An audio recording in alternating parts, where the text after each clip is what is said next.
always popular conspiracy theories, but this is not really a part one, more like video one of a sort of sub-series of conspiracy theories. And in this sort of sub-series, we're going to take a look at beasts. I was going to say mythical beasts, but they're not really mythical beasts, but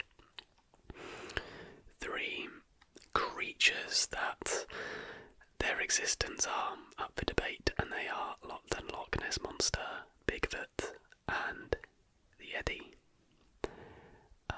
Actually, let me know if there are any other ones along this line which I should cover, but they're the 3 that came to mind. And today, as you can tell by the title, we're taking a little look at the Loch Ness Monster to begin breaking down just what is it, what does it apparently look like, where you will find it. I mean, the clue is kind of in the name of that one, but basically breaking down the theories and alleged sightings of the Loch Ness Monster. So, as always, leave your suggestions down below for any conspiracy theories or videos you would like to see. It is very likely that I will at some point get round to doing them.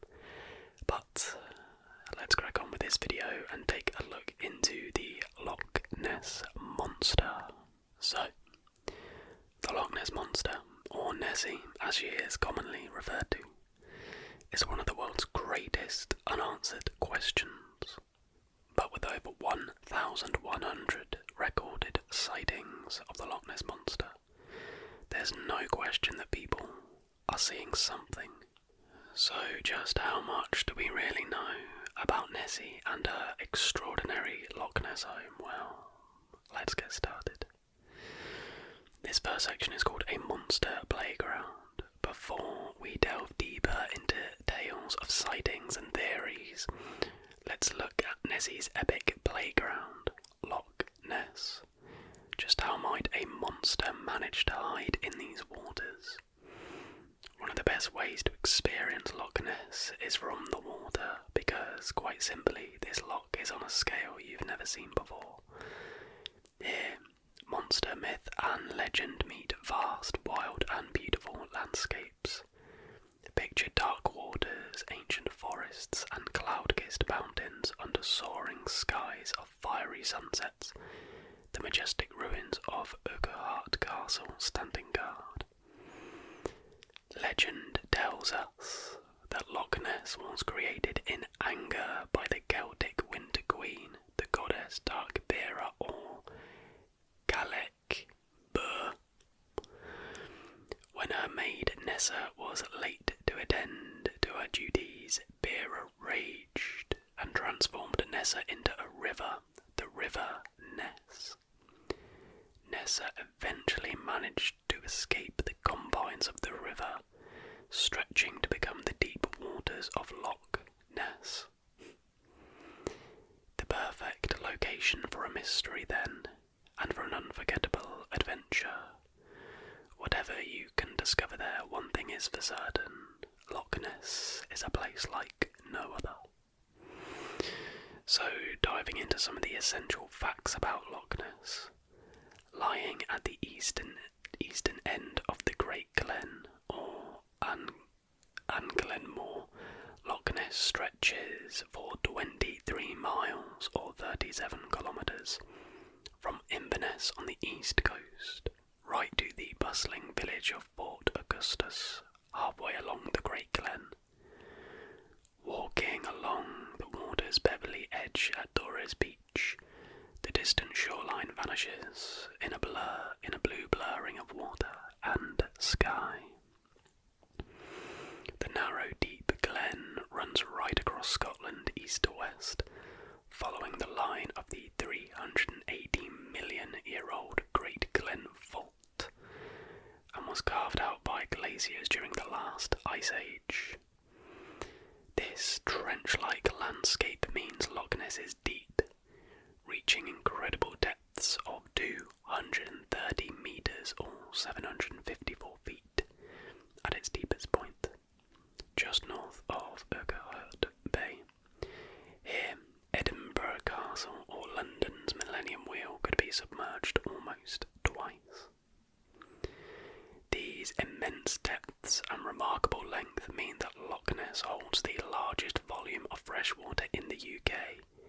In fact, the loch holds more water than all the lakes in England and Wales combined. What's more, there's enough water here to submerge every human being on the planet, not just once, but more than 3 times over. Plenty space then to hide a mystery or a monster. With this unique, iconic landscape, it's no surprise to us that Loch Ness was named as Scotland's most Instagrammable loch. We could use a dictionary's worth of adjectives to describe just how it feels to stand on the shores of a loch deeper than the North Sea. But to be honest, you need to experience it for yourself. There's nothing like it. I have actually never been to Loch Ness, but I would love to. If you have, let me know down below in the comments. So moving on. Is Nessie really hiding in Loch Ness? Early sightings. There is a huge collection of human testimony offering eyewitness accounts of sightings in Loch Ness. The earliest written record is from 565 AD, when St. Columba is said to have driven a beast back into the water. Infrequent sightings followed, with 21 recorded between the 1500s and 1800s. These earliest sightings were recorded by people local to Loch Ness, at a time when mythology and superstition played a greater role in people's lives. So could some of these historical Loch Ness monster sightings perhaps be based in local folklore? So we move on to the tale of the Loch Ness Kelpie. Scotland's lochs and rivers are said to be home to kelpies and water horses. The stories of these beasts describe beautiful creatures who could shapeshift, taking human or animal form. Despite their beauty, they were deadly, luring men and women into the watery deep. One local tale from the early 1800s tells of a kelpie who haunted the shores and woods of Loch Ness. A dashing stallion on land, the kelpie wore a fine saddle and bridle. When local man James McGregor came across the kelpie, he resisted trying to claim the horse for his own. He knew well the tales of the kelpie. Instead, he took it by surprise, raising his great claymore sword, cutting off the kelpie's bridle. The stricken kelpie pleaded and roared for his bridle, the source of his life and powers, but McGregor raced to the safety of his home, outwitting the kelpie to keep the magical bridle. Thanks to McGregor's cunning, no one went missing from the shores of Loch Ness again. So now we have the official Loch Ness sightings register. The number of recorded monster sightings increased through the 1900s, at the same time as visitor numbers to the area began to grow. However, compelling sightings were recorded by local residents too. In 1916, the gamekeeper from a local estate reported a huge animal surfacing by his boat. Then in 1933, the manager of the Drumnadrocket Hotel reported seeing a beast resembling a whale. Soon after, a couple driving along the south shore of Loch Ness saw an enormous animal, like a dragon or prehistoric monster, cross in front of their car. These 1933 sightings were reported in newspapers, bringing the legend of the Loch Ness monster to the nation's attention. Then, in 1934, Nessie became an international sensation when one of the most famous photographs of Nessie was taken, showing a small head and long neck appearing from the water. This reinforced the idea of a prehistoric animal, such as a plesiosaur, living in the loch. However, spoiler alert, in 1994 the photograph was revealed as a hoax. It wasn't the first hoax and sadly wouldn't be the last. Now, however, An impressive 1,141 sightings have been recorded to date, including 4 in 2022. Yes, indeed, such a register exists. The current 1,141 sightings are all recorded on the official Loch Ness Monster Sightings Register, created and kept by the voluntary registrar Gary Campbell. A local man, Gary's interest in the monster only began in 1996, when he saw something in the north end of Loch Ness. Despite only observing it for a few seconds, Gary remembers seeing a black, shiny hump that came out of the water twice. When he realised there was nowhere to record his sighting, he and his wife decided to start the official register, and he continues to act as registrar more than 25 years on. Grandly dubbed the keeper of the register of sightings at Loch Ness, Gary says his hobby is a lot of fun. I enjoy speaking to folk about Nessie, and I get to speak to people from all around the world. I like that Nessie and the mystery are open to everyone, whatever people's backgrounds or beliefs. I've been registrar of sightings for a long time, but what still drives me is that I want an explanation for what I saw in the loch. Despite the huge number of sightings on the register, Gary stresses that the majority of claimed sightings can be explained and are not included. In addition, any registered sightings that are later explained or proven to be a hoax are removed from the register, but of course, this leaves from 10 to 20 unexplained sightings each year. So, what does Nessie look like if you're visiting Loch Ness? What do you need to be on the lookout for? Well, chances are when you think of Nessie, you think of a large, long-necked serpentine water beast with one or more humps rising from the water. However, finding an accurate description of what the Loch Ness monster looks like is harder than you might think.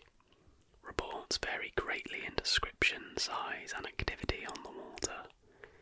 In addition, the waters of Loch Ness are very dark in colour due to a high peat content.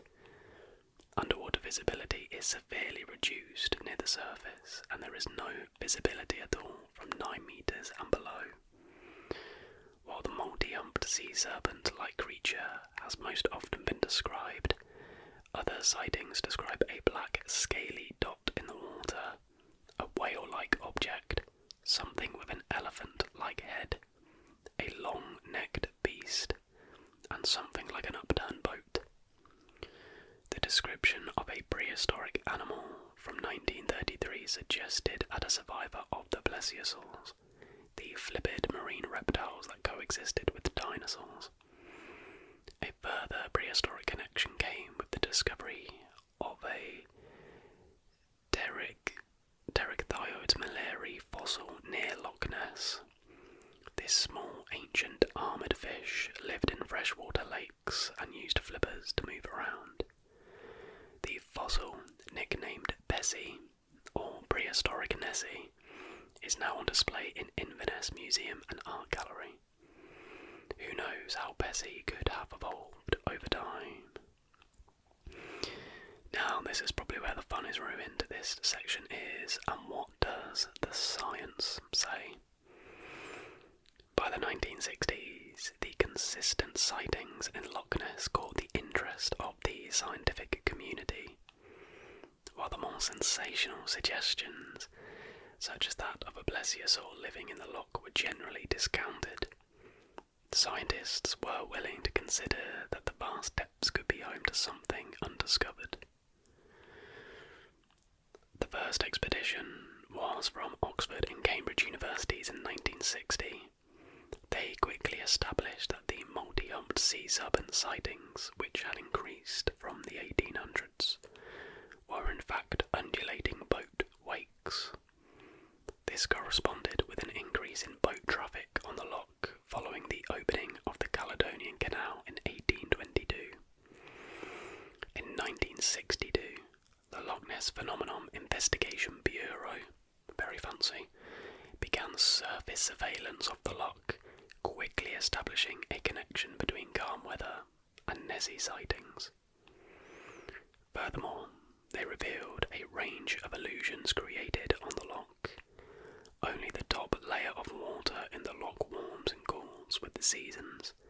The deeper water stays at a constant temperature of around 5.5 Celsius year-round, making Loch Ness prone to mirages.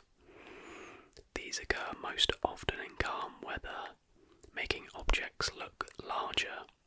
Indeed, many long-necked monster sightings were shown to be long-necked waterbirds.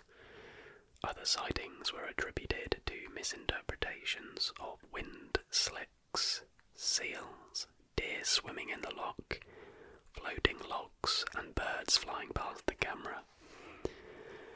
There has been a more recent addition to this list too: wild swimmers. Despite these advances, sightings continued unabated, mounting evidence for something unusual living in Loch Ness. We move on to underwater investigation. In 1981, the Loch Ness project, led by naturalist and Loch Ness expert Adrian Shine, built their own sonar search vessel. They used this to run systematic continuous patrols along the length of the loch, resulting in 40 significant sonar contacts. While some could be explained, for example, by methane gas bubbles released from decaying vegetation, or seals entering the loch by the river, some remain unexplained. The Loch Ness project team launched Operation Deep Scan in 1987. A fleet of 20 boats, using sonar as they slowly moved along the loch in a line. Again, strong sonar echoes were reported and could not all be definitely explained. One naturally occurring phenomenon that was recorded in the loch were huge underwater caves. Waves called internal seiches. These are driven by surface winds pushing the warmer upper layer of water in the loch out of place.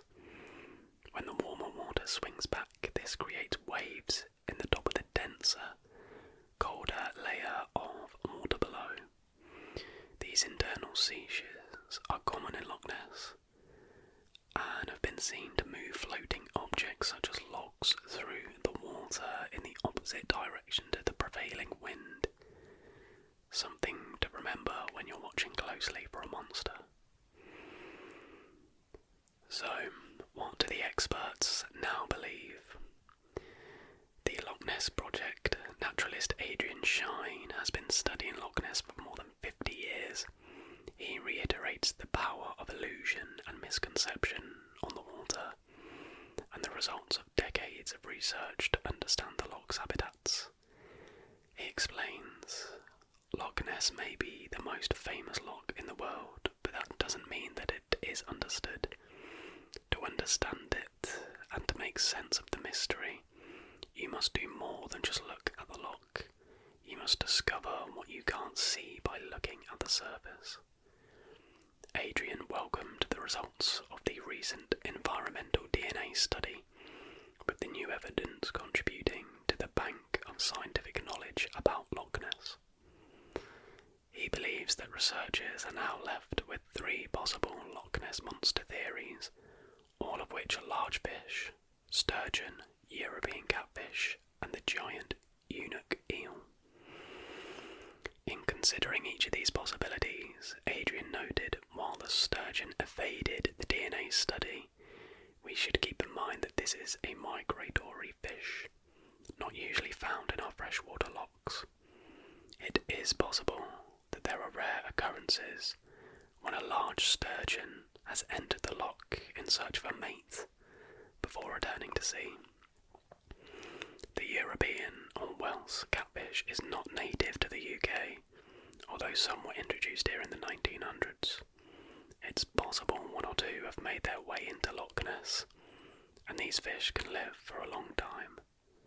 However, they wouldn't breed in Loch Ness due to the cold water.